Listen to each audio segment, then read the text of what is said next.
Hello everyone, Rumpa ব্লগে জানাই সবাইকে ওয়েলকাম। তো আমি রুম্পা চলে আসছি একটা মিনি ব্লগ নিয়ে।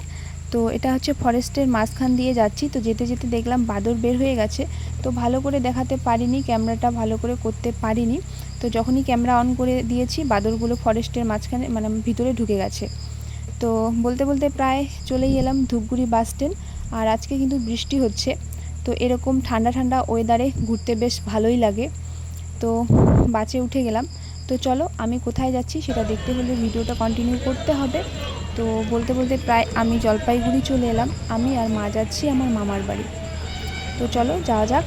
আর আমার ব্লগগুলো কেমন লাগছে তো কমেন্ট করে জানিও। তো আমাকে ভালোবাসা দিলে তোমরাও ভালোবাসা পাবে। তো তো এখানে আমরা পুরি ঘুগনি খেয়ে নিব, কারণ কি সকালে বের হয়ে গেছি, প্রচণ্ড পরিমাণে খিদে পেয়ে গেছে। তো হ্যালো এভরিওয়ান, তো আমরা এইদিকে যাচ্ছি। আর হচ্ছে আমার মা একটা দোকানে ড্রেস দেখলো, দেখে আমার জন্য পুরো পছন্দ হয়ে গেল। তো আমরা দোকানে বসে বললাম, তো ড্রেসটা কিনে দিবে আমাকে, তোমাদের সাথে শেয়ার করবো আমি। আজকের মিনি ব্লগটা এই পর্যন্তই। ততক্ষণে ভালো থেকো, সুস্থ থেকো। দেখা হচ্ছে খুব তাড়াতাড়ি নেক্সট ব্লগে।